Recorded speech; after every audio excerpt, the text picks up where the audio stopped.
Kính thưa quý vị, đây là Trăm Năm Sân Khấu, một chương trình nhằm nuôi dưỡng và hun đúc tình yêu dành cho các loại hình nghệ thuật của dân tộc. Đây không phải là một lời chào đầu, mà là một lời từ biệt. Trăm Năm Sân Khấu sẽ vẫn tiếp tục, nhưng tôi sẽ không còn là host của chương trình nữa, cũng như cái tên Bình Bồng Bột sẽ không còn xuất hiện nữa. Tôi đã công bố cái chuyện này một lần ở trên Facebook, nhưng mà không phải vì ai cũng có dùng mạng xã hội, nên tôi xin mượn kênh của Vietcetera và Trăm Năm Sân Khấu để gửi đến quý vị lời tạm biệt của tôi. Tôi cũng muốn gửi lời tri ân đến những cá nhân và đơn vị đã cùng với tôi làm nên Trăm Năm Sân Khấu. Xin cảm ơn đến Hùng Võ và Hùng Võ Foundation. Cảm ơn chị Thùy Minh và tập thể Vietcetera.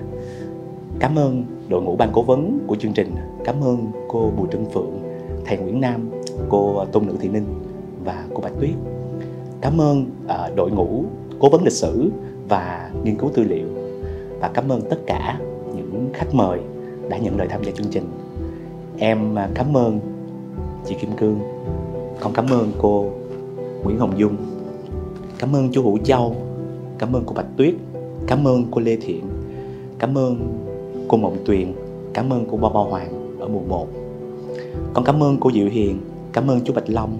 Cảm ơn cô Xuân Lan. Cảm ơn chú Chí Tâm. Cảm ơn cô Kiều Mai Lý. Cảm ơn chú Hoài Thanh. Cảm ơn cô Nguyễn Thị Hậu. Và cảm ơn thầy Xuân Hiểu của M2. Cảm ơn toàn bộ ekip đứng phía sau máy quay, những người không xuất hiện nhưng giữ một vai trò rất là quan trọng ở trong việc tạo ra podcast Trăm Năm Sân Khấu. Và đặc biệt cảm ơn Nguyễn Phương, là em trai của tôi, là một trong những nhà sản xuất của chương trình này. Và sau khi nói lời cảm ơn thì tôi cũng muốn gửi lời xin lỗi. Một lời xin lỗi rất là chân thành. Lần đầu tiên đứng ở một cái vai trò quá quan trọng, là vừa là một cái người lên ý tưởng, viết kịch bản rồi lại làm host cho chương trình. Có những lúc tôi không tránh khỏi những cái sơ sót trong cái lời ăn tiếng nói, trong cái ngôn ngữ cơ thể. Thì tôi rất là muốn gửi lời xin lỗi đến những người mà tôi đã vô tình làm tổn thương và gây ra những cái khó chịu, những cái bức xúc. Trước khi nói lời tạm biệt thì tôi có một ký ức, đó là khi tôi trình bày cái dự án Trăm Năm Sân Khấu với ban cố vấn thì cô Bùi Trân Phượng mới đặt ra một câu hỏi cho tôi, đó là tại sao chúng tôi lại muốn làm chương trình này. Thì khi đó tôi đã trả lời là bởi vì nếu chúng ta nhìn lại dòng thời gian của toàn bộ lịch sử Việt Nam, có thể sân khấu chỉ hiện lên như một vài nét chấm phá, nhưng nếu chúng ta chăm chú nhìn sâu vào sân khấu, có khi chúng ta sẽ thấy được toàn bộ lịch sử Việt Nam. Tôi tin rằng cải lương sẽ tiếp tục phát huy cái sứ mệnh vốn có, cải tục duy tân, lương tri tâm điện, hay là cải cách hát ca theo tiến bộ, lương truyền tuần tích sánh văn minh.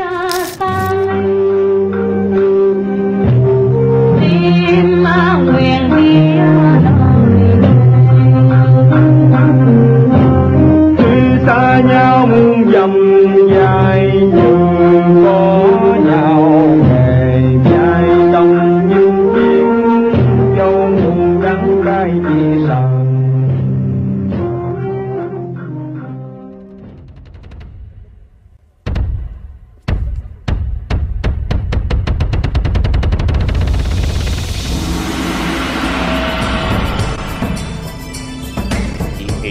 Khi mà tự nhiên có một cái đám bạn trẻ bỗng dưng đến nhà chị và mời chị làm một cái chương trình tên là Trăm Năm Sân Khấu. Vậy muốn chị nói thiệt không? Dạ, chị nói thiệt đi. Chị muốn trốn á. Bởi vì thật sự là một cái đề tài quá lớn. Yeah. Quá lớn. Mà cái lý do mà chị tranh đấu với cái lòng của chị để mà tới ngồi đây với em đó, là chị muốn tới đây để nói một câu cảm ơn với các em. Bởi vì cái chuyện làm này đó là phận sự của tụi chị phải làm. Nhưng mà tụi chị đứa thì lý do này, lý do kia không làm được, thì nghe em làm. Mặc dầu chị cũng đã từ chối rất nhiều chương trình rồi, Bởi thật sự chị cũng không muốn xuất hiện nhiều lắm nữa. Nhưng mà thật tình trong lòng chị, trong tình cảm của chị đối với các em và đối với cái nội dung của chương trình này, không cho phép chị trốn. Thì bây giờ để có đầu có đuôi ha, để chị nói kể từ đầu những cái gì mà chị nghe má kể lại. Thì đầu tiên, trước tiên đó thì là hát trong miền Nam mình đó, hát bộ nhiều hơn, chưa có cải lương, chưa có cải lương. Ngoài Bắc thì kêu hát tuồng, trong mình thì kêu hát bộ.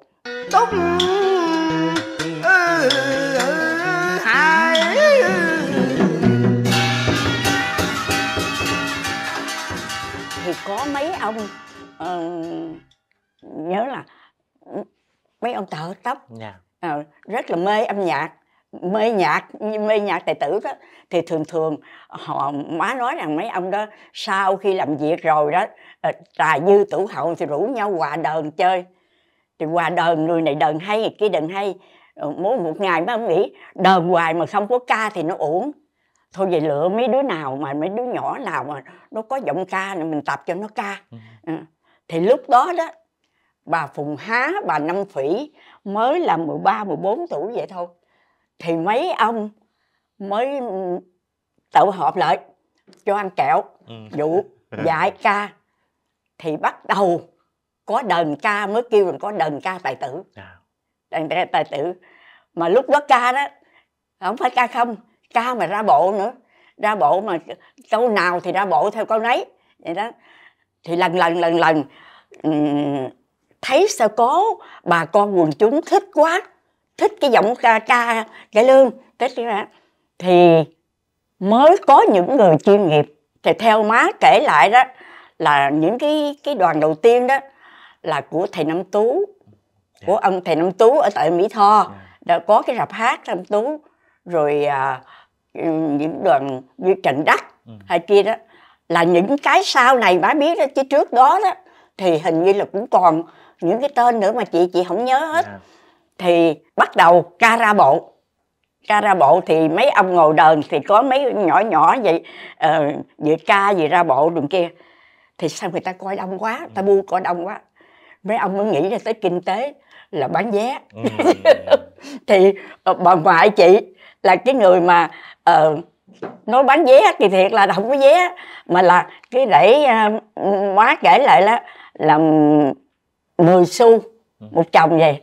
Thì ai lại động chồng đủ 10 xu á thì vô nhà coi. Thì bắt bộ dáng với mấy ông tài tử. Từ đó là manh nha cái đó đó, từ đờn ca tài tử đó mới ra tới cái cải lương. Mới ra tới cải lương thì bắt đầu có cốt truyện. Ca tài tử rồi mới bắt đầu có cốt truyện. Thì cốt truyện hồi xưa mà lấy thì là toàn là mấy cái tích tàu. Như Sử Án bà Quý Phi, Phụng Nghi Đình hay Chung Du Diệm được kia. Mà đặc biệt cũng cái là nói tuồng tàu vậy đó, nhưng mà vận động Việt Nam. Dần lên, tôi dần cái chữ sến lắm đó nha. Cải lương không bao giờ sến. Cải lương phát xuất từ đầu. Nó phát xuất nếu không nói những người mà gọi là có cái ý thức về cái sinh ra được một cái nghệ thuật cải lương. Hầu hết những người đó là những người trí thức. Nếu họ không phải là những bậc trưởng giả thì họ cũng là những người nho học. Cải lương họ sinh ra từ những cái đầu óc của những con người đó. Và đồng thời cộng thêm đó chính là cái hơi thở của cái thời đại. Mà nhất đó là cái gì? Đó chính là cái sự du nhập của một cái nền văn hóa phương Tây. Khi mà viết kịch bản á, thì chính của những người biên kịch như tụi con, cái điều khó khăn nhất là gì? Đó là tạo ra những nhân vật mà người xem họ tin rằng có thật, họ tin rằng nó rất gần với họ, họ tin rằng họ đã từng gặp ở đâu đó trong cuộc sống này. Chứ chúng ta không cố tạo ra những nhân vật quá phi thường, quá đặc biệt đến mức cảm thấy xa lạ với công chúng.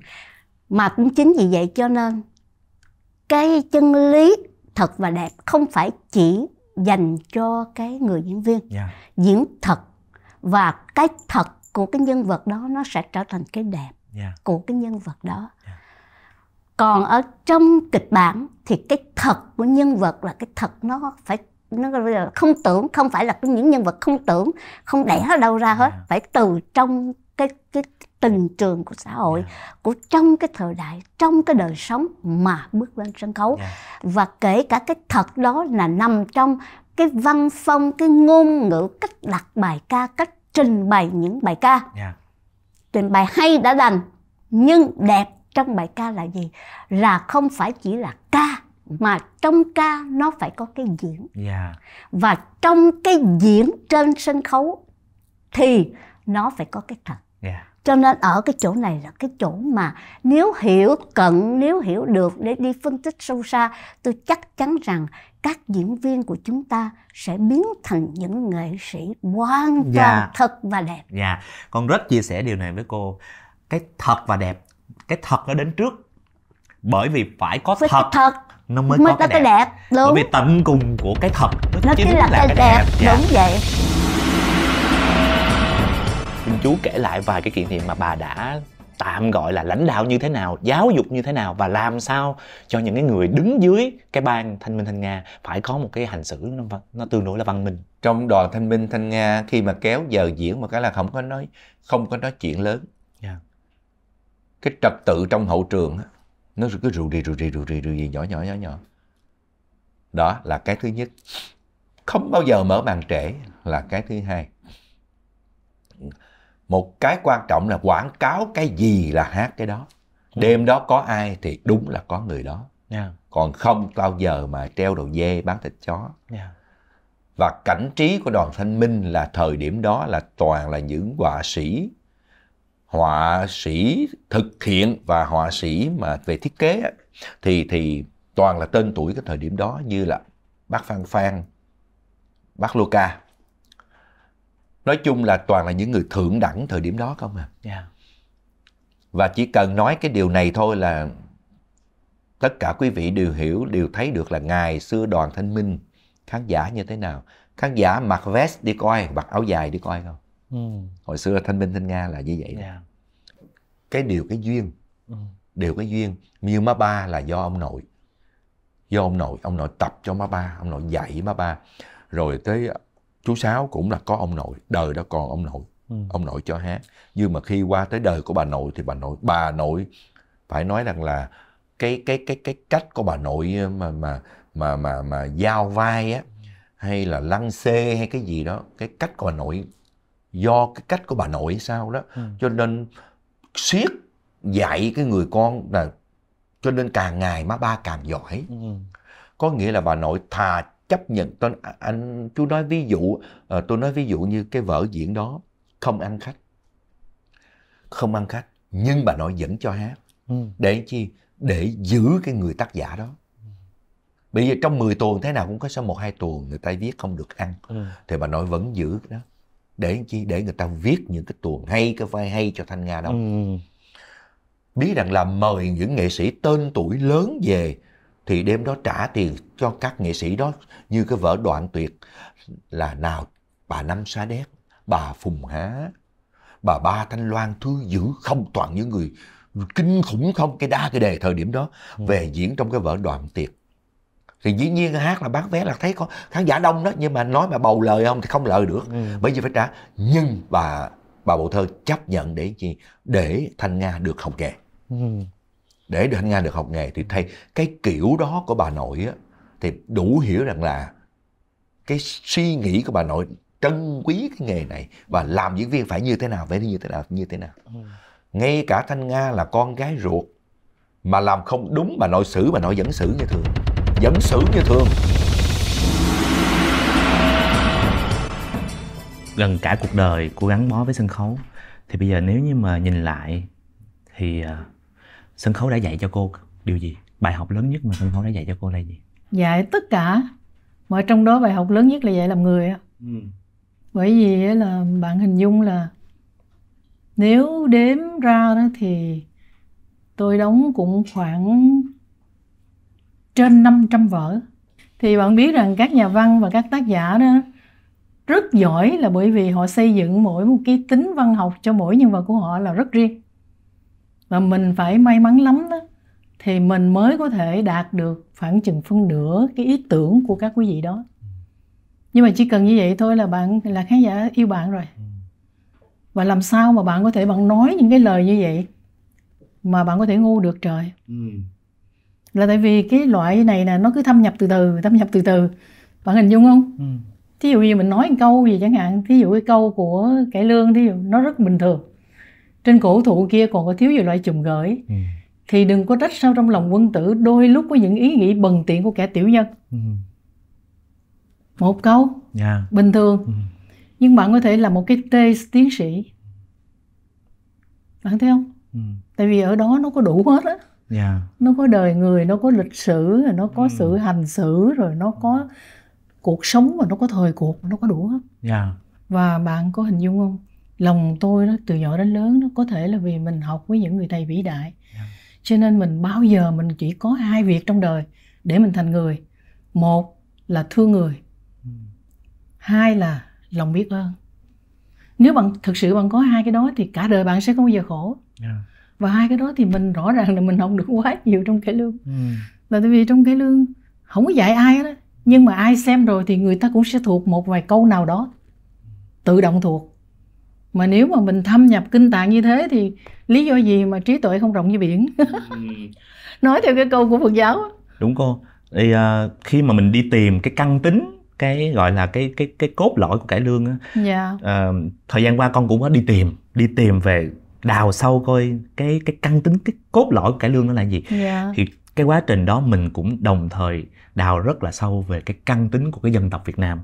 Thì mình thấy á, nó có một cái sự đồng nhất ở đây, là chính là những cái cô vừa nói, đó chính là cái sự thương người và cái lòng biết ơn. Đúng rồi. Lòng biết ơn và lòng trắc ẩn, đó có lẽ là 2 cái đặc tính rất là cốt lõi của người Việt Nam, đúng không cô? Mà nó hình thành cho cái đặc tính của nhân loại. Bởi vì nếu bạn không có vậy thì dứt khoát là mình sẽ khổ thôi. Mình hay dùng từ là tiếng hát mà ác tiếng bom đó. Là cái này là theo đúng nghĩa đen luôn, là bởi vì cô đã từng hát ở những cái vùng mà gọi là bom đạn có thể rơi ở ngay mình biểu diễn bất cứ lúc nào, đúng không cô? Tôi mới kể cho bạn nghe, tôi vừa đi cái chuyến về nguồn. Mà cái này là cho ban tuyên huấn Thành ủy Thành phố Hồ Chí Minh tổ chức. Tức là những người mà đã đi qua cái tuyến đường Trường Sơn mà còn sống được trở về. Thì tôi mới đi cách đây, tôi đi hôm ngày mùng 7 tháng 11 này. Thì trong cái tất nhiên đã gây cho tôi rất là nhiều xúc động rồi. Thì ở ngay cái nghĩa trang liệt sĩ Trường Sơn á, thế thì khi giao lưu và tôi bắt đầu tôi hát những cái bài hát mà cách đây bao nhiêu năm rồi mình đã hát. Thế thì bất chợt thế thì tôi mới nói là các chiến sĩ, các đồng chí nằm ở đây có ai đã từng nghe tôi hát cái bài hát này chưa? Thế khi tôi nói như thế là người tôi nó rỡn cái óc rồi. Và tự nhiên cái tôi hát được có 2 câu, chịu không nổi tôi khóc. Bởi vì nó đấy thì một cái vô tình, cho nên là đúng là tiếng hát tiếng bông. Vì lúc đó đây đi thì ban ngày vẫn hành quân như bộ đội vậy đó. Nhưng mà được cái thời cái là đỡ hơn cái là tụi tôi văn nghệ sĩ, văn công, cho nên là đi là được người ta mang ba lô cho hết. Chỉ vác cái thân đi bộ thôi mà leo dốc á. Mà có khi là đứt hơi thở luôn á. Ngay cả bản thân của tôi á, thì thật tình là tôi không phải là không biết gì một tí cải lương. Nói chung bước vô không biết một tật không hề biết một cái gì. Nhưng mà khi do có nhu cầu thành lập cái đoàn cải lương Nam Bộ, bởi vì lúc tập mới ra Bắc thì quân dân miền Nam ra Bắc nhiều, và ngược lại cái nghệ thuật cải lương không phải mình tưởng là ở trong Nam không thôi, không, họ ngoài Bắc họ yêu mến vô cùng, mà thiếu người làm vì đã lúc đâu có đứa nào biết hát cải lương đâu. Thế thì tôi là một trong những người mà sau khi hậu diễn năm 1958 thì được xin, tức là tôi chuyển ngành từ đó đó. Được xin về bên cải lương mà tôi cũng chưa biết cải lương là cái gì. Về bắt đầu ngồi mới học từng câu một, học từng động tác một và bắt đầu lên sân khấu. Lên sân khấu thì cũng nhiều chuyện lắm, nó khó khăn, nhưng mà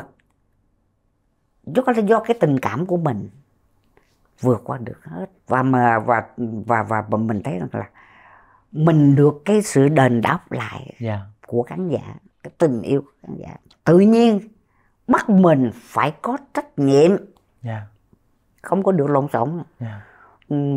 Tụi tôi là được mang danh là các nghệ sĩ ngoan. Xin giới thiệu với quý vị khán giả một cái bức ảnh. Bức ảnh này được chụp cách đây hơn nửa thế kỷ rồi. Đây là cô Kim Loan, lúc này vẫn là cô Kim Loan chứ chưa phải là cô Bồng Tuyền với giải Thanh Tâm, đúng không cô? Dạ. Thì con sẽ muốn hỏi thêm một chút về giải Thanh Tâm này. Thì mình biết là giải Thanh Tâm là một giải rất là cao quý, nhưng mà các bạn trẻ hiện nay mà thật ra chính con cũng không có biết những cái tiêu chí để mà một cái nghệ sĩ được vinh danh, thì xin cô Tuyền chia sẻ là cái tiêu chí của giải thưởng này như thế nào hả cô? Cô Tuyền xin thưa với lại Bình thế này, cái giải Thanh Tâm sự thật cưng nói cao quý là đúng đó. Giống như bây giờ mình có một cái giải gì, giải đó xét về tài năng, xét về sắc dốc, ca ngâm và đạo đức. Cái giải đó rất là cao quý, là bởi vì khi mà một người nghệ sĩ mà đủ hội tụ những điều kiện đó thì mình mới được người ta chấm giải cho mình. Mà đây là cái giải này của hội đồng giám khảo nói riêng thôi, và khán giả nữa. Khán giả, bởi vì cái ông chủ giải này là ông Thanh Tâm đó, ông ra cái báo này là bởi vì có khán giả, có độc giả phải giống như là khán giả bầu chọn luôn nữa. Nếu mà lúc bây giờ nếu mà mình làm cái gì có một cái scandal nào là coi như mình không có được. Mình phải hoàn toàn phải ca hay nè, diễn giỏi nè, đẹp, xin lỗi nha, phải đẹp nữa, phải có sắc dốc, và trước tiên là đạo đức làm chuẩn. Nghe qua là thấy khó rồi. Khó. Tài sắc vẹn toàn thì nó đã quá khó rồi. Đã tài sắc vẹn toàn rồi lại còn phải có thêm cái đạo đức nữa cô. Bởi vì so với cái tài sắc hay đạo đức gì đó, cô Tuyền không bằng ai hết. Có những người học giỏi, cô Tuyền hồi đi hát không biết chữ, không học giỏi mà cũng chẳng đẹp đâu. Thấy tại sao người ta phong cho mình như vậy, chứ thiếu gì người đẹp hơn mình, nhiều người ta hát hay hơn mình, nhưng mà tại sao mình có đây là cái may mắn của Tuyền.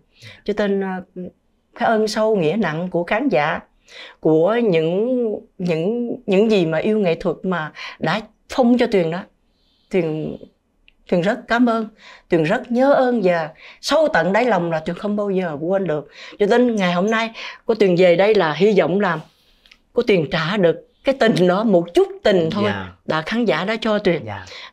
Cho Tuyền được hôm nay rằng cô Tuyền cảm ơn Bình cho cô Tuyền được ngồi đây để mà tâm sự với Bình và nói hết những cái gì, cái ân tình mà khán giả cho mình. Mình nói được một chút nào là mình thấy nhẹ lòng ở lúc đó. Thì tất cả những diễn viên ở trong đó lúc đó là tụi tôi, chị Ngọc Hương, chị Thanh Thanh Hoa, anh Thanh Hải rồi cũng rất trẻ, thì cũng kêu là ba mẹ thôi, hai vợ chồng á. Thì mình cũng ba mẹ. Thì ông thường là ông khi lên sàn á thì nói chung là bây giờ ta gọi là đạo diễn đó. Nhưng mà mấy chị tôi không biết làm sao, chứ với tôi thì ông ít có dạy nghề, con phải diễn thế này, con phải diễn như thế kia. Nhưng ông dạy sống quá hay. Lúc đó mình không hiểu, tới với mình ông dạy, con biết không, thí dụ như một cái muỗng này cái nọ, mình tới chỗ đó mình hát, đồ ăn của cái nhà người ta mình ở, cái gì bữa chót mình đi mình phải kiểm soát lại, đừng có mất một cái muỗng của người ta. Tức là ông dạy cách sống nhiều hơn là dạy diễn. Mà bây giờ cô nói thật, suy gẫm ra cô thấy điều đó rất hay. Cái đời và cái sân khấu nó không có khác nhau, nó là một. Em ra đời em biết sống, em biết cư xử, em biết đối xử, em biết lắng nghe, bảo đảm em ra sân khấu em cũng sẽ xuất sắc. Một cái gì đó nó đúng của nó phải là của nó thì nó hấp dẫn. Món ăn ngon, ví dụ như một cái rau đậu rồng, em xào cho đúng món của nó ngon. Em đậu rồng em xào với lung tung làng tang này kia này, nó không ngon. Cải lương cũng thế, nó mặc đúng cái áo của nó là sân khấu, nó phải sân khấu nhé. Thì nó mới là cải lương. Em đem nó em quay hình, cô nói ví dụ như em nói ví dụ như anh Thanh Sang đúng Tạ Tốn cầm cái đồ đâm đao tóc xù ha, phim Mao Sư Dương rồi ra núi Bửu Long quay cái phim cảnh thật, cô thấy nó lẳng tợn nè em ơi, hay không hay nữa, mà nó phải là sân khấu. cục đá vẽ họa sĩ người ta vẽ ở đằng sau cục đá nó có cái tam cấp như gì quay vô vậy, thế mà nó hay. Còn ông quay cảnh thật nó không đúng, nó phải là lên sân khấu. Cải lương phải có sân khấu của nó, sàn diễn của nó. Nơi đó người ta thưởng thức nó hay ho làm sao. Mà cô thấy bây giờ nếu mà thâu hình sống rồi đem lên đại truyền hình, cô thấy là coi cho vui chứ. Cô không bao giờ cô quay hết. Hồi lúc đó tôi với Bạch Tuyết hai đứa đang đi cho đoàn Thống Nhất á. Đoàn Thống Nhất là của Út Trợ Ôn với lại ông Hoàng Giang. Là hai ông làm cái đoàn đó. Má Bảy Phùng Há là đạo diễn. Không phải là một mình má Bảy không, mà coi má Bảy Phùng Há nè, ông Năm Châu nè, ông Ba Dân nè, ông Bảy Nhiêu nè, cô Hai Kim Cúc với má Bảy Phùng Há. Mỗi một tuần vậy một người đạo diễn, khi đang tập cái tuồng gì đó lâu quá tôi quên, thì thay vì cái anh đó, ảnh là bạn của cô này, thì lúc mà anh từ giã đi đâu cô này mới ngắt cái bông đó để tặng cho cái anh đó, cài lên cái áo anh đó. Thì là má Bảy đứng rất là dịu dàng, cái tay bẻ cũng rất là dịu. Mà tôi cớ gì tôi không có bẻ được gì hết, tôi bẻ một cái thì tôi đưa ảnh về. Cái má Bảy Phùng Há nó ủa con bẻ cái bông con đưa hay là con đưa nó cục đá gì con? Đây bà dạy tôi mấy lần mà tôi làm không được. Cái bà tức có bà kêu bà Tuyết đâu? Cái bà Tuyết ở dưới, bà Tuyết dạ lên đây coi, lên đây biểu ngắt cái bông tặng cho anh này coi. Bà Tuyết ngắt cái ban đầu còn cái sườn là không được, tới cái sau bà ngắt bà đưa anh đó. Cái má Bảy thấy không, tại sao bà Tuyết làm được mà con không làm được? Cái bà Tuyết bà đi xuống dưới, cái má Bảy mới hỏi chứ tại sao vậy? Tại sao mà Bạch Tuyết làm được mà con làm không được? Con trả lời coi, con đứng con nhìn má hoài, nhìn cái gì? Trả lời. Cái tôi không biết sao trả lời. Cái tôi mới nói đại, tôi nói tại Bạch Tuyết nó điệu ra nó làm được, con không điệu con làm không được. Dạ. Xong cái tôi đi ngang cái Bạch Tuyết nữa ha, tôi không có làm gì mấy người nha, mấy người tôi đâu có gieo thù chuốc oán gì mấy người nha, mấy người nói tôi này nọ nha. Cái xuống dưới cái hai đứa thì nói gì thôi chứ hai đứa chơi rất là thân. Giảng hát, giảng tập tuồng cái đi về. Cái tôi mới nói rạp Đại Nam bữa nay nó chiếu cái phim mà Lưới Tình Khó Thoát á, mà có cô Đào mà Tuyết thích dữ lắm đó. Cái Tuyết hỏi Đào nào, tôi mới nói là Brigitte Bardot. Nó diễn cái tuồng này gọi là Lưới Tình Khó Thoát, rất là hay. Giờ hai đứa mình lại đó coi đi chứ tập mệt quá. Cái vô mua giấy mà nó chưa hết, đi ở đó hát, nó hát nhiều suất cái bẹt mê năng đó. Cái ở ngoài này tính đi kiếm cái gì ăn rồi vô coi, thì ở đâu không biết. Má Bảy Phùng Há bà ở đâu, bà đi chờ tới, bà đi xe Huy Kỳ á, bà thấy hai đứa đi lon ton đó, cái bà xuống, bà leo xuống, bà kêu ngừng xe lại, bà leo xuống. Cái bà ơi, hai cô đi đâu vậy? Nói dạ hai đứa con đi coi phim á. Đi coi phim hả? Giấy đâu? Mua chưa? Nói dạ mua rồi. Giấy đâu? Cái hai đứa đưa bà hai tờ giấy ra, bà cầm cái giấy mà ha, tuồng chưa thuộc mà đi coi phim mà. Bà xé cái rẹt, bà giục nha, đi về.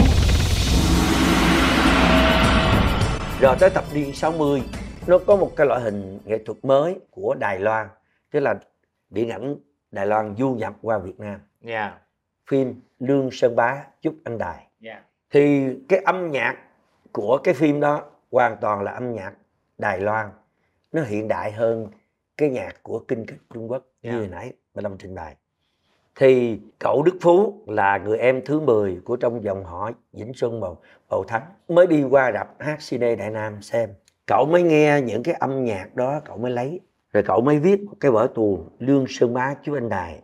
Nhưng mà cậu lấy 50% âm nhạc của Đài Loan, 50% âm nhạc của cậu. Tức là thập niên 60 là cậu đã sáng tác âm nhạc Việt Nam phối hợp với âm nhạc Đài Loan, để cho đến ngày hôm nay quý vị khán giả đã xem qua Vũ Linh, Đại Linh diễn Lưu Xuân Bá chúng này, quý vị rất là thích, rất là yêu quý. Quý vị ngộ nhận, quý vị nói trời ơi, nhạc Hồ Quảng hay quá. Những cái bài Vũ Linh hát quý vị khen hay, mà quý vị ngộ nhận là bài đó của Đài Loan. Nhưng thực ra để Bạch Long trình bày cho quý vị nghe, để quý vị phân biệt được cái nào của Việt Nam và cái nào của ông Đài Loan. Ví dụ một cái cảnh Lưu Xuân Bá đến cầu hôn chú bên này, hôm nay huynh đến đây cầu hôn muội, thì chú bên này bảo là Lương huynh ơi, đã trễ rồi. Lưu Xuân Bá hỏi trễ sao, thì chú bên này nói là cha em đã bắt em gả cho Mã Văn Tài. Lưu Xuân Bá mới tức lên, không đành đành đành đành đành đành đành đành đành đành đành đành đành đành. Ba sinh đã lấy giới duyên tình về lứa đôi, đánh qua không sao đành chia đôi mình. Câu thì ương trước kia theo làn khói bay bạc rồi. Anh Đại ơi, mấy câu thề của đang với anh nhớ hoài. Lương huynh hỡi số kiếp duyên tình của chúng ta, có thế thôi xin hẹn kiếp sau này. Duyên tình của chúng ta tơ hồng vẫn buồn ràng, tình ta thế thôi từ đây. Chớ phụ anh Thưa quý vị, bài đó là của Đài Loan. Bài đó là của Đài Loan. Đức Phú lấy tới bài của Việt Nam. Ngài lên xe cưới ta từ ly bối mình hợp duyên rồi, mưa nhỏ đây đưa số thân là kiếp người thế thôi. hôm kia còn yên vui ta ra ra ra ra, hôm qua còn quá tươi ta ra ra ra ra, hôm nay buồn đau thương, hôm nay sầu ước mi tuôn tràn lan tành đanh đanh ra ra ra ra ra. Thời thốt hết giấc mơ tan chỉ mang theo u buồn. Ta ra ra đi đi đi đi đi đi đi đi. Dân luyến ai sao vĩnh biệt, tình đôi ta cách xa. Đời là do phận số đành chia tay hỡi em. Thưa quý vị, cái bài đó là của nhạc sĩ Đức Phú sáng tác. Ông lấy từ giai điệu Bolero Việt Nam. Đây là lúc mà chúng ta phải xác định rất là rõ là cần phải trả lại những cái tuồng đó với là cái tên là cải lương tuồng cổ hoặc là cải lương lịch sử, thay vì chúng ta cứ gọi chung gom lại là cải lương Hồ Quảng hết, đúng không ạ? Thực ra chúng ta thích cái chữ cải lương tuồng cổ hơn. Thiệt. Tại vì hôm nay Bạch Long có đi giao lưu với đoàn ca kịch Quảng Đông Trung Quốc á. Cái tự nhiên mình thấy mình hãnh diện cái chữ cải lương tuồng cổ Việt Nam. Đây. Đó. Đó, mình rất là hãnh diện. Và cải lương tuồng cổ Việt Nam và triều kịch ở Quảng Đông Trung Quốc có nghĩa là mình phân định rất là rạch ròi. Chúng tôi có cái của chúng tôi và chúng tôi giao lưu với cái của bạn, đúng không? Đúng rồi. Giống như Bình Long rất là hãnh diện. Ví dụ bây giờ hỏi Bình nè, giờ tự nhiên cải lương Hồ Quảng Việt Nam, rồi giao lưu với Quảng Đông triều kịch Quảng Đông Trung Quốc. Cái gì như mình thấy cái chữ tuồng cổ á, nó phân biệt rõ ràng tôi là người Việt Nam, tôi hát cải lương Việt Nam, đồng ý tôi có giao lưu thì tôi phải hát tuồng của bạn. Nhưng các bạn nhìn đi, nghe đi, âm nhạc của tôi là giọng cổ, khóc Hoàng Thiên, Xuân Tình, Sạn Xê. Nhưng mà âm nhạc tôi là tân nhạc của nhạc sĩ Việt Nam sáng tác. Không có gì của bạn, chỉ có mượn thích tài của bạn. Nó rõ ràng. Kim Phương cũng hỗ trợ nhắc tuồng cho mình diễn cái vai của chị, hát thử hát thử ở rạp 30 tháng 4 Gò Vấp. Đó là lần đầu tiên mình diễn vai đó.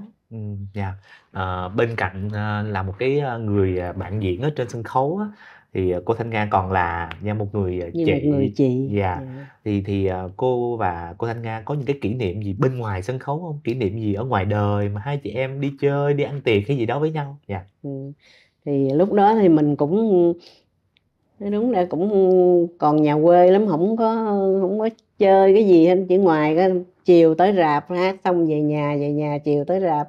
Thì chỉ có thỉnh thoảng là khi nào sinh nhật hay những cái tiệc gì ở nhà chị Nga đó, thì chị sẽ mời mình với lại ban múa, là những đứa là em của chị đó, là chị thí dụ như nguyên một ban múa với mình với Kim Hương, Ngọc Bích đó, rồi mấy anh ban nhạc, tại vì nhà chỉ có cây dương cầm đó, thì tới chơi rồi mà chỉ mời sinh nhật của chị, mình cũng rất là khờ. Nói tối nay sinh nhật chị Nga, nghe lại nha, nghe lại mà không có mua gì chứ. Không có biết. Đi sinh nhật là không có quà. Cũng không có biết. Chứ theo người ta cũng phải ít nhất cũng phải này đi lại mình không dạ. Vô rồi chị Nga cho ăn gì ăn. Muốn ăn chị tập cho mình vui chơi rồi ca hát rồi kia trong nhà chị vậy đó. Nhờ khi nhớ kỷ niệm vui cái là khi đi về á, thì mấy đứa ban múa thì cũng có con trai con gái, hồi xưa có Tất Mi Long, Tất Mi Lân, rồi Chí Tài, anh của Ngọc Bích đó, rồi mấy đứa con trai có con gái có, thì hai bên đó, khi mà đi ra đi về đó thì chị với anh Lân sẽ đứng ở cửa và hung mỗi đứa một cái. Thì anh Lân thì hung bên gái, chị Nga hung con trai. Cái mình sợ quá trời. Trời, chết rồi, thay vì sao chị Nga không hung mình để anh Lân hung. Vậy cũng nhát nữa. Cái đi ra cái lẹ rón đen đi ra đưa mặt hung cái chạy ra ngoài, trời, hai chân đi chân không có mang dép. Chạy cái vô đó, rồi bỏ quên đi về trong nhà rồi, bị lo cái hồi hộp cái vụ hung nè. Trở lại câu hỏi và cải lương và vọng cổ nó có khác với nhau ở chỗ nào? Thực ra ca là không phải là ca cải lương, mà là ca vọng cổ. Mà hát thì mới hát cải lương. Hát cải lương là tức là có diễn tuồng, tại cải lương là một bộ môn. Chứ không có thể nói là anh ca chèo hay quá, không phải. Anh ca cái đoạn đó hay, hát chèo thì được. Hát tức là diễn tuồng thì là tuồng cải lương. Và vọng cổ này là xuất thân từ cái bản dạ cổ Hoài Lan của ông Sáu Lầu, tức là ông cố nhạc sư Sáu Lầu ở Bạc Liêu đã sáng tác hồi khoảng năm 1918 tới 19 đó, thì ông đã có một bài này. Ông sáng tác để ông trình bày lên ông thầy để nghe lại có được hay không. Thì ông thầy hình như là hồi đó ông viết có 16 câu, thì ông thầy thêm 4 câu nữa để mà kết bài và trở thành 20 câu. Mà 20 câu ngày xưa nó là nhịp đôi, thành ra ca 20 câu nó chỉ có 40 nhịp. Chẳng hạn như tơ là tơ phu tương là hết một câu, tại nó có 2 nhịp. Bảo kim sắc phong lên đàn là hết 2 câu. Cho nên mỗi một câu nó có 2 nhịp thôi, và tới 20 câu là dứt. Sau này thì có một người để mà phá nét ra để làm thành vọng cổ nhịp tư, đó là ông Quỳnh Thủ Trung, tức là ông Tư Chơi. Ngày xưa ông mới làm ra nhạn Nam Sầu Én Bắc gì đó. Thì cái câu là con nhạn đành kêu sương nơi biển Bắc, em cam trúc hằng giữa trời nắng. Thì nó đã xé ra thành 4 nhịp, mà 4 nhịp ca 20 câu nó trở thành là 80 nhịp. 80 nhịp thì cái độ thời gian nó bị dài đi. Thì sau này thì người ta còn làm ra cái điệu dạ cổ Hoài Lan này bằng nhịp 8 nữa. Bằng nhịp 8 thì có ông Năm Nghĩa, ông có ca bài Văn Vẳng Tiếng Chuông Chùa đó. Thì vì tiền lỗi đạo đó, dân giảng Tiếng Chuông Chùa thì nó trở thành 8 nhịp. Mà 8 nhịp và con ca 20 câu, tức là nhân ra 160 nhịp, thì cái độ dài nó dài hơn. Vì thế cho nên sau này thì người ta đổi lại là chỉ có 6 câu vọng cổ thôi. Tại vì 6 câu giọng cổ này ở cái đoạn mà bài Dạ Cổ Hoài Lan đó thì là tới cái câu thứ 6 và câu thứ 7 nó sẽ trùng lại câu thứ nhất. Cho nên người ta nói sau này thôi đổi thành ca 6 câu thôi.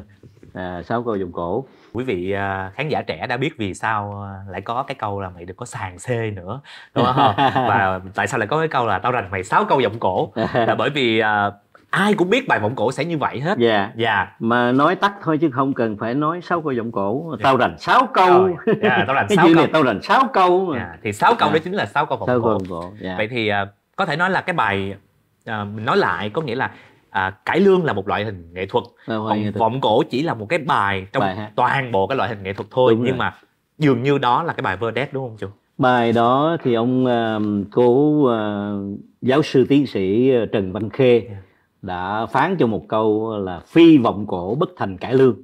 Thành ra trong tuồng cải lương nào cũng phải có bài vọng cổ, nếu không có bài vọng cổ tức là nó không thành cải lương. Dạ Lý Hương là một đại bang. Mình nghe cái chữ đại bang là mình thấy là xịn hơn cái gắn rồi. Cái gắn là nghe thấy nó nhỏ nhưng mà nghe thì Dạ Lý Hương là ước mơ của mọi cô đào. Mọi cô đào ai cũng muốn về đó hết. Giống như là ngôi sao đó là giải thiên hà gồm rất nhiều ngôi sao. Nhiều ngôi sao mà vô một cái rồi cô nói đụng cái núi đó. Là tức là những anh chị em tên tuổi lớn không. Cô kể ra vài cái tên đi ạ. Anh Hùng Cường nè, chị Bạch Tuyết nè, chị Ngọc Giàu nè, chị Phượng Liên nè, chị Kim Ngọc nè, Hồng Nga nè, chị Mai Lan nè, còn kép là Dũng Thanh Lâm nè, Út Hiền nè, Văn Trung nè, Thanh Việt. Đó toàn là thứ gặp không, chứ không có người nào mà nói ở cái tầm cỡ mà cỡ mình không có. Mình ở dưới đất, người ta trên trời vậy nè. Đó, nhưng mà mình giống như là cái tài năng trẻ vậy đó, rồi về đó thì mình phải tự bơi thôi, chứ còn mình không có ấy được. Cho nên về đó mình phải học hỏi các anh chị. Cái đó mới là một cái quan trọng. Đó, tại vì anh chị người nào nghề cũng cao hết, cho nên mình học người này một chút, học người kia một chút. Đó, nhưng mà ngày xưa đó nói đúng đó, là nói nghệ sĩ tranh đua là không đúng. Tranh đua là có cái gì? Tranh đua là tranh đua cái nghề nghiệp, chứ không phải tranh đua cái kiểu mà nói xấu qua nói xấu lại hay là cái này kia, là không có, hoàn toàn không có. Mà anh chị em đều giúp đỡ cho nhau. Còn ganh đua đây là cái gì? Thí dụ như cô thấy chị Bạch Tuyết hát quá hay, bây giờ mình phải ráng làm sao mà mình đứng với chị cho khán giả người ta cũng biết mình chút xíu. Đó, thành cho nên mình phải ráng, chứ không phải nói thấy người ta hát cao hơn mình ghét, không phải. Học hỏi theo cái nghề của chị, rồi học hỏi theo chị Giàu một chút, học hỏi cái người này ngồi mỗi cái người chút, rồi mình học lẫn cái ngoài đời nữa, chứ không phải ở trong cái ngành hát của mình không đâu. Đó, cho nên nó tích tụ được nhiều thứ, cho nên cô mới có cái tên Kiều Mai Lý ngày nay. Một cái câu nữa đi được không? Dạ được. Bây giờ cái câu mà bà bầu trong cái bàn thờ tổ của một cô đào, là con biết bà này bả như thế nào. Giống như bây giờ bà đòi hát với ông chồng nè. Tôi muốn hát đó, tôi muốn hát. Bà hát cái gì? Còn bà nhìn cái mặt bà coi như con cọp la ve vậy, ai coi mà bà đòi hát. Phải rồi, Đào Kim Mỹ ngày nay, chứ không phải là Kim Mỹ của ngày xưa nữa. Vì cô Đào Kim Mỹ xuân sắc năm xưa, giờ đây đã phấn nhạt hương tàn. Dạ, cảm ơn cô. Dạ,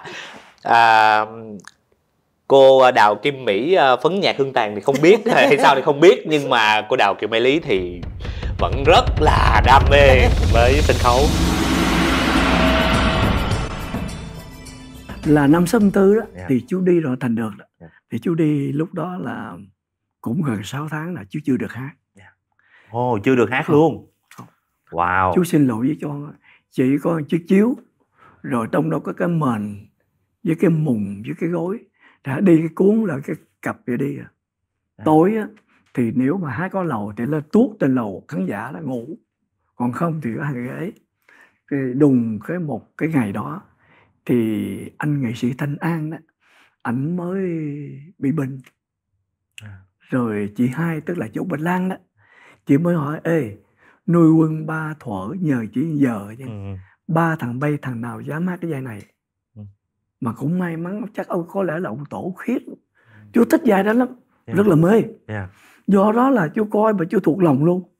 Cái là mình dạ thưa chị hai em, mày chưa biết hát, mày chưa biết cái gì hết á, mày hát. Dạ em hát, lên hát. Mà sao không biết, trời xu đất khiến ông tổ của phò hộ.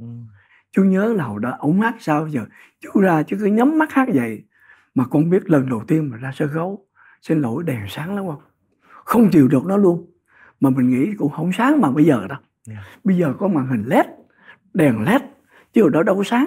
Mà bước ra mình xin lỗi con, tưởng như mình bước ra pháp trường rồi đó. Hồi đó không biết rồi đó, không còn biết mình là ai nữa. Thì ra đó là cứ nhớ thì sao đi vậy.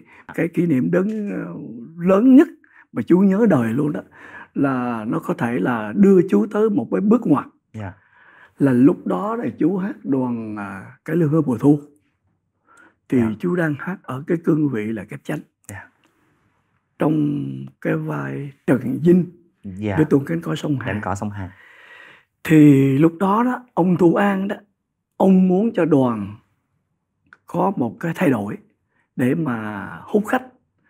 Thì ông mới mời anh Hai Minh Cảnh. Trong quảng cáo thì ông để là một nghệ sĩ lớn tài danh. Minh Cảnh là từng mất hút ở thành phố gần cả chục năm nay, nay mới quay lại. Đó thì với một cương vị là một người kép đang hát ở đoàn thì chú có lo là mình hiện đang là cái chánh của đoàn, mà một người về hát chung lại là một cái bậc đàn anh, mà phải nói là bậc như là sư phụ. Tại vì anh Minh Cảnh là người mà chú là có như là thần tượng của chú. Chú rất mê ông Minh Cảnh. Là có một thời gian trước khi chú có tên Hoàng Thanh đó, chú có cái tên là Minh Thạch. Tại vì tên thật của chú là Nguyễn Ngọc Thạch. Mà chú thích ông Minh Cảnh, do đó chú để tên là Minh Thạch. Rồi khi mà anh Hai về hát đó, thì chú cứ ngỡ là anh Hai Minh Cảnh đó, sẽ hát cái vai chánh của mình sẽ xuống trả lời với cái nhì hoặc cái ba. Thì hơi lo. Thì ngược lại thì anh lại không hát vai chánh mà anh lại hát cái kép nhì. Mà anh lại hát màn sau nữa. Tức là cái vai kép nhì là vai Lê Nhu, mà anh màn đầu ở dường như là Phương Thanh hát, rồi màn sau là anh hát. Tôi nói ủa, anh Hai chọn cái vai này ít quá thì đâu có ăn thua rồi đâu. Nhưng mà ông bầu Thu An có nói đó, làm sao đó mà anh Cảnh một hát ít vậy đó mà khán giả phải vỗ tay ít nhất là cũng phải 3 lần. Kinh chưa? Mình kiếm lần là khó rồi, vỗ tay 3 lần thì quả thật đúng. Đi thêm một bước nữa đó là khi mà bắt đầu bị những cái kèm tỏa thì Cải Lương tìm ra được một cái cách khác để thể hiện những cái ẩn dụ. Có nghĩa là thông qua một cái vở diễn ở một cái thời đại khác nhưng mà để nói về cái cuộc sống của ngày hôm nay. Thí dụ như cái tuồng Lắp Sông Danh, một cái tuồng nó nói về Trịnh Nguyễn phân tranh. Và nói về cái ước mơ được thống nhất của hai miền. Nhưng thật ra nó là ước mơ của người hiện đại, đó là Bắc Nam chúng ta chia và chúng ta có một cái mơ ước rằng sẽ có một ngày nối liền. Và cái vở diễn đó đi liền với một cái sự kiện lịch sử, đó là có một cái người đã ném một cái quả lựu đạn lên sân khấu và làm thiệt mạng rất là nhiều người trong cái vở diễn đó. Đúng rồi, mình có biết cái sự kiện đấy ở rạp Nguyễn Văn Hảo ở tại Sài Gòn lúc đó. Lúc đó là cô biết cái sự kiện đó là thông qua ngoài đấy thì thực ra là không có được gọi là không được nghe đài Sài Gòn. Thế nhưng mà những người mà miền Nam tập kết thì rất là nhớ quê hương, rất là nhớ quê, cho nên là như là nói ra thì buồn cười, nhưng ba mình thì hay mắc đài Sài Gòn để nghe cải lương. Chính vì nghe cải lương nên sau này có nhiều chuyện mà cũng vui, ví dụ như là ông già được nghe Tân Cổ Giáo Duyên chẳng hạn, là đầu tiên ông già khó chịu lắm. Thế thôi quay lại thì chính là nghe qua đài Sài Gòn cái hiện tượng đấy mình vẫn nhớ, là khi mình biết là vì khi thấy ba mình nghe cái sự kiện đấy, nghe đài và nước mắt ông già chảy xuống, thì mình biết là có một cái việc gì đấy rất là lớn. Mãi sau thì ba mình mới kể là nghệ sĩ đầu tiên là ba mình cảm cái chuyện đấy là vì người nghệ sĩ đã thiệt mạng vì đã làm cái việc của mình, tức là đã thể hiện cái vai diễn của mình mà lại thiệt mạng vì chính cái nghề của mình. Nhưng sau đó thì mình biết chắc chắn là ba mình nhớ đến cái việc là đi tập kết chỉ nghĩ 2 năm, không bao giờ nghĩ là lâu như thế. Có một cái mà mình cho rằng là hết sức chính đáng và hoàn toàn mình có khả năng làm được. Đấy là cho đến lúc mà ốm nằm bệnh viện, ốm rất nặng nằm bệnh viện, ba mình vẫn còn đau đáu một cái việc là chưa thành lập được một cái viện nghiên cứu về sân khấu cải lương. Bởi vì ông già nói rằng là sân khấu cải lương nó ra đời trong một cái hoàn cảnh xã hội nhất định, và bây giờ nếu không nghiên cứu nó, không tìm ra được những cái yếu tố để nó ra đời, nó tồn tại và phát triển, thì khi mà xã hội thay đổi thì chắc chắn là nó sẽ ảnh hưởng rất lớn đến sân khấu cải lương. Thì trong cuốn sách này có một cái đề cương được gọi là đề cương nghiên cứu về sân khấu cải lương, thì có nói đến là muốn bảo tồn nó, muốn phát triển nó thì phải làm việc gì. Thì ngoài những cái việc đào tạo rồi là bài bản rồi ABCD, thì trong đấy dưới góc độ khoa học một chút đấy, thì ba mình cho rằng chắc chắn và phải cần có một cái viện nghiên cứu về sân khấu cải lương mang tính khoa học, chứ không chỉ là truyền nghề bài bản, mà phải có mang cái tính khoa học. Bởi vì nếu không có căn cứ khoa học thì mình sẽ không tìm ra được cái nguyên nhân để cho nó tồn tại và phát triển, và cũng không lường trước được những cái yếu tố nào sẽ tác động để làm cho nó thay đổi theo chiều hướng xấu hay tốt. Thì có lẽ đấy là cái mà ba mình đau đáu. Và tất nhiên bên cạnh đó thì cần phải có một cái bảo tàng nữa, bảo tàng về nghệ thuật sân khấu cải lương nữa, một cái loại hình nghệ thuật cực kỳ đặc trưng cho vùng đất Nam Bộ và hết sức là tiêu biểu cho con người Nam Bộ, mà nếu không có thì rất là tiếc.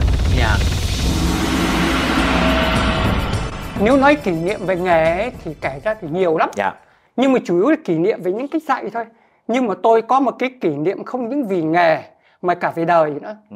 Thì có lẽ các bạn đều biết đạo diễn Huỳnh Nga. Quá nổi tiếng hả?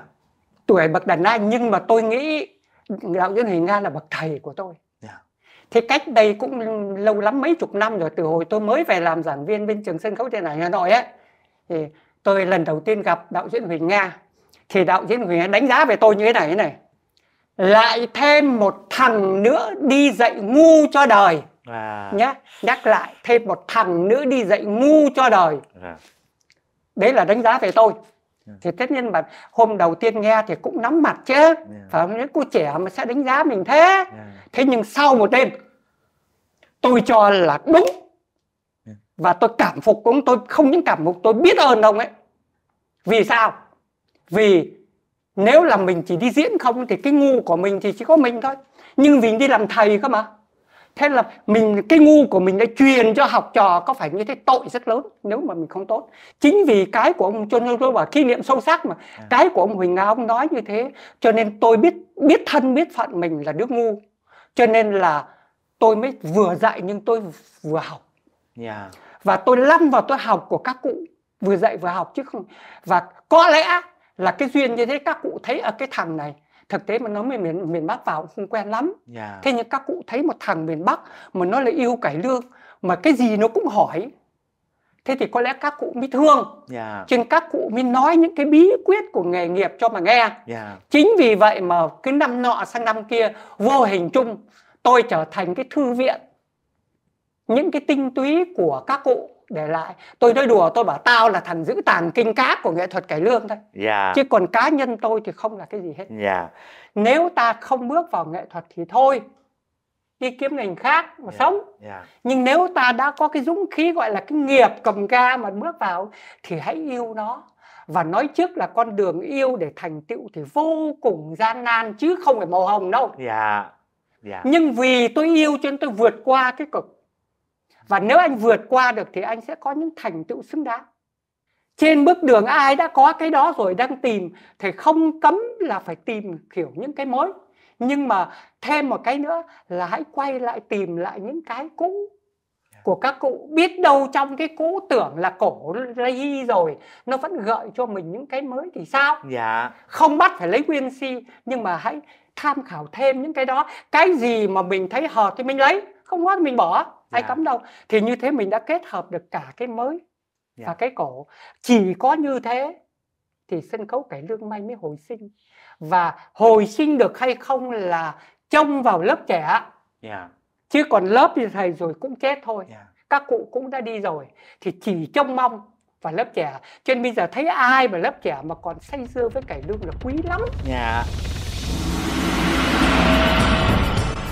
Mong rằng chúng ta sẽ tiếp tục lắng nghe cải lương. Mong rằng cải lương sẽ tiếp tục có một cái đời sống khác. Xin chào, tạm biệt và cảm tạ tất cả quý vị.